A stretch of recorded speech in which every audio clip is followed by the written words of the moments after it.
Welcome, Experts Eternal. We got a game today, guys. Welcome, guys and girls. U.S. Virgin Islands Chess. How's everybody doing? Nice and exciting game here. We're pumped up to look at this next lichess.org game between myself and my opponent with the white pieces, guys. He or she was rated about 2,000 in rapid chess. Okay, so this was a 10-minute game on Lichess, and it was a short game, okay? So we see the script there, guys. It ended at 26 moves. My player with the white pieces started the game with 1 to e4. c6, whoops. The goal is not to have it play on its own here.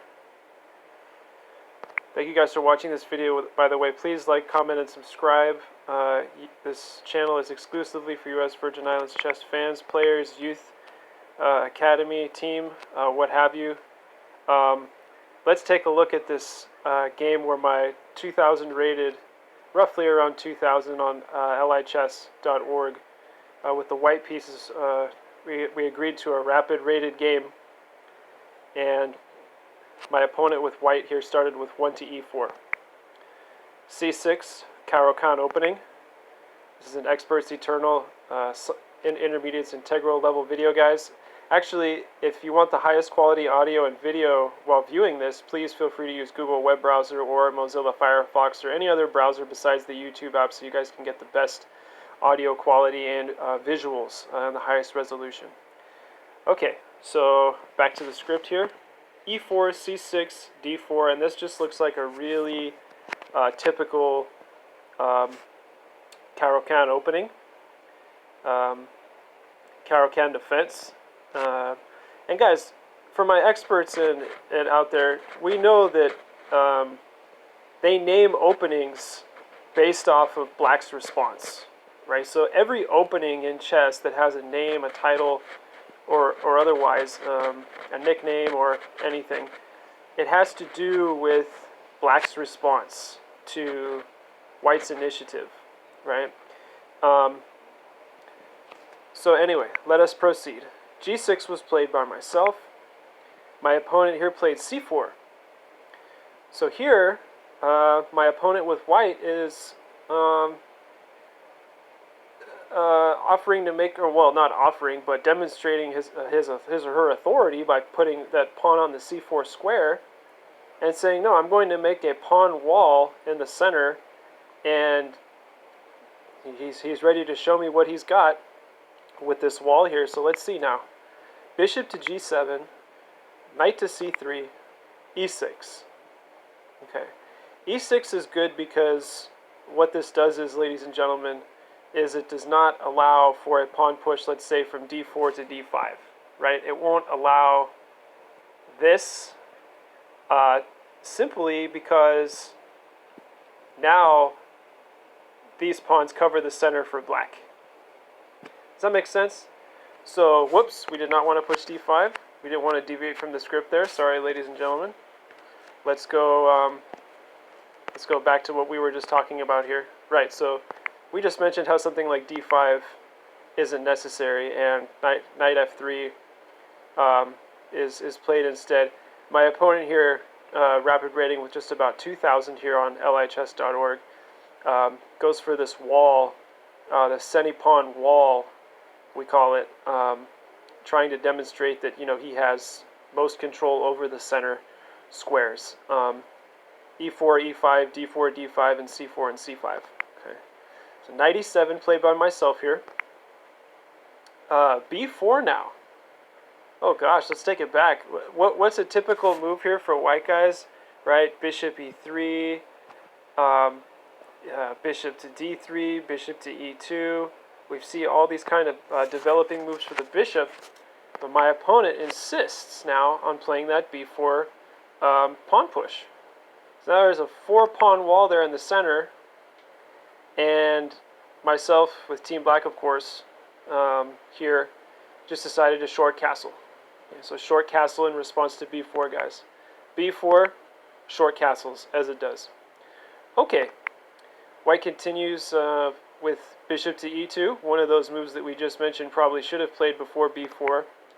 And now picking up Team White's head here and putting up d5, right? So now fighting for the center after e6 and c6, and now we're going to demonstrate maybe where White could have possibly gone wrong here, and maybe why he or she probably needed to reanalyze and restructure the center, because it actually appears as though that maybe the wall, the 4-pawn wall there in the center, is an advantage on the queen side, starting from b4 all the way to e4. But let's take a further look, guys. So what does White play here? If you just read the script, you can see it.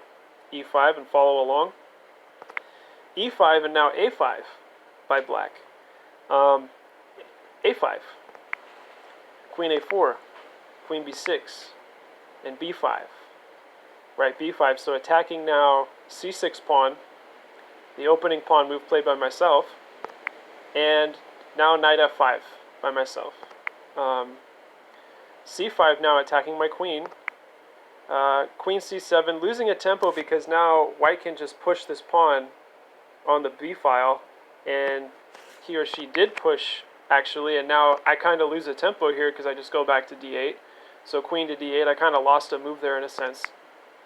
However, after my opponent plays bishop to d3, the light squared bishop, and now f6 by myself, it looks like I'm really not under that much pressure here because, well, he decided to capture on f5 with the bishop, giving up the light square bishop, and now e takes f5, and bishop to f4, and g5. Okay, let's stop here, guys. Let's look at this position.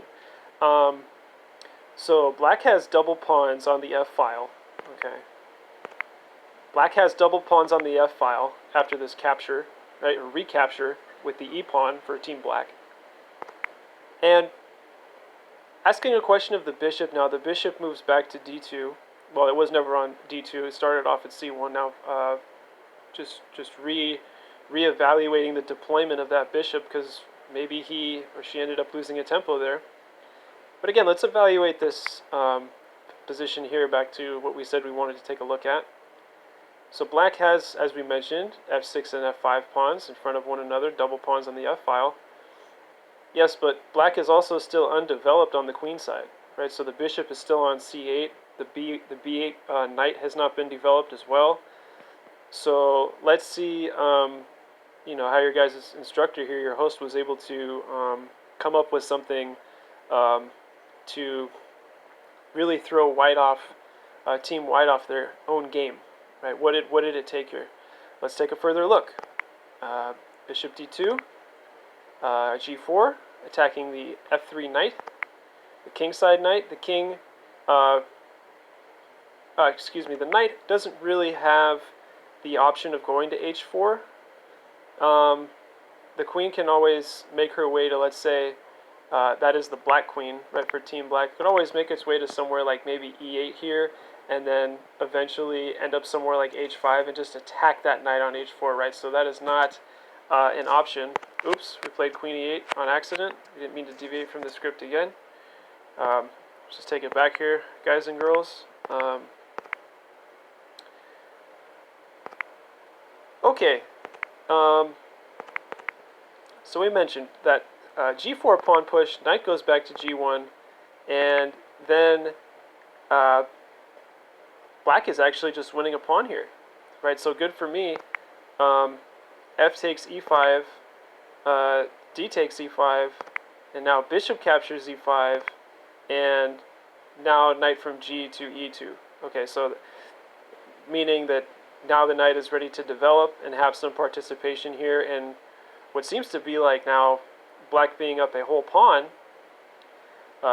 Yes, White has 6 pawns and three on the queen side, and Black has 4 connected pawns on the queen side. So 4 to 3 on the queen side and 3 to 3 on the king side. So yes, Black has just won a pawn. Winning a pawn means just, guys, for intermediates, integral, otherwise just winning, getting compensation for material. Material compensation. That's what we mean by winning a pawn, as we all probably know. So okay, knight to d7 in response from knight g to e2, and queen to a3, queen to e7 played by myself, rook to c1, Bishop takes queen takes c5, and queen takes c5 is actually another free pawn. Wow, imagine that. That's another free pawn. So now black is +2.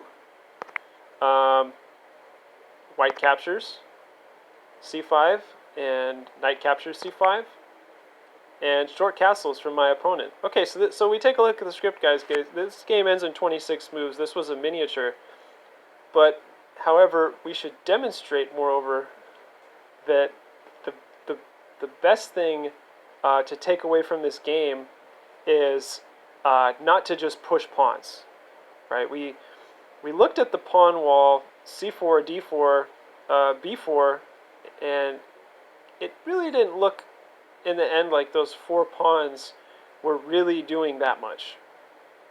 I ended up gaining some control on the king side. Look at Team Black has a g4 pawn in this position, right? I was able to get all the way to g4, so that's very impressive. Knight e4 now played by myself. Bishop to f4, and maybe, perhaps, I don't believe that my opponent was actually conceding the game here.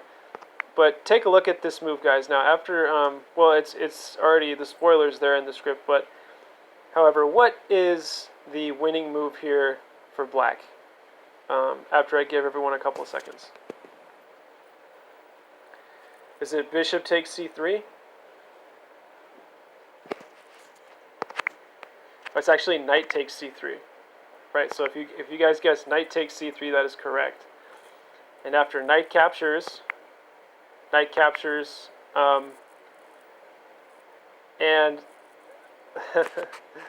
let's take a look at this one, guys and girls. So if here knight captures, sorry for that, knight captures, and he actually has to recapture here and give up a free bishop.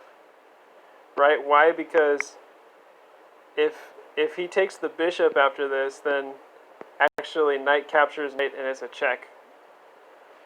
King is forced to move to h1, and then I'm actually winning a whole rook up in exchange, and now just up a full rook.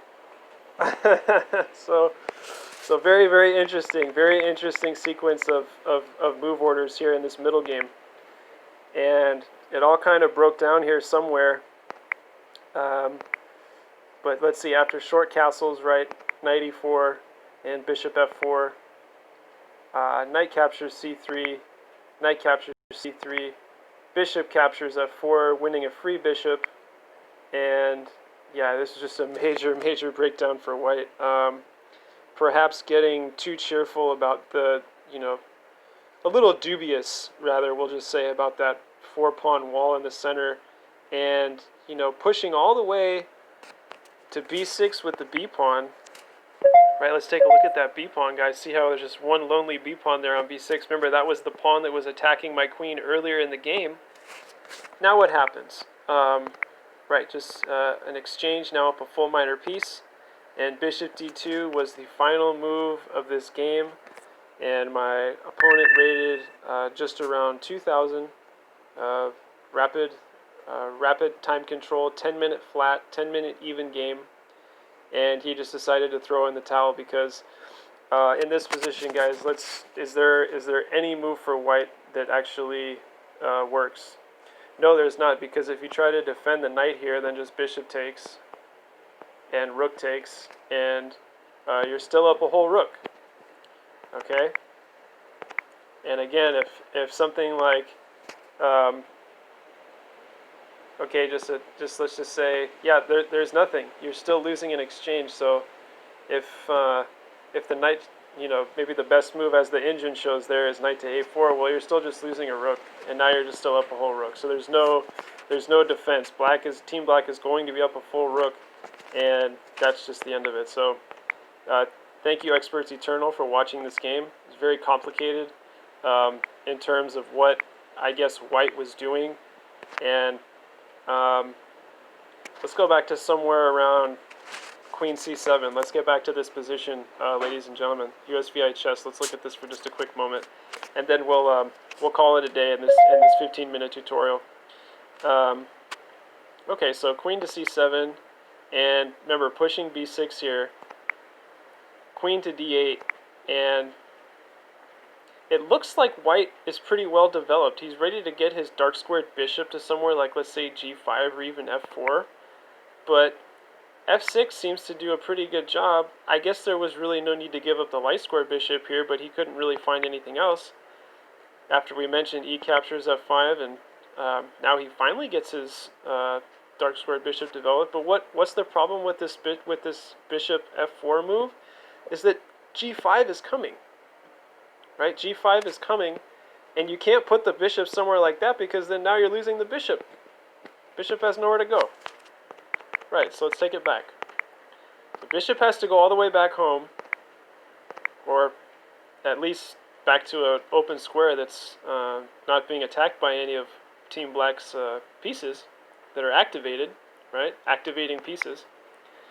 And so g4 came, knight to g1, and this was kind of the clear-cut moment for Team Black here, guys. Having that knight go all the way back to its start square, its starting position, that is knight g1, and f takes e5, d takes c5, bishop takes c5, and knight ge2, having to bring that knight back into the game.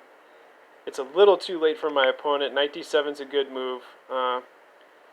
Queen a3 having to defend, and now giving me this, what I have my finger on now, guys, this c5 pawn.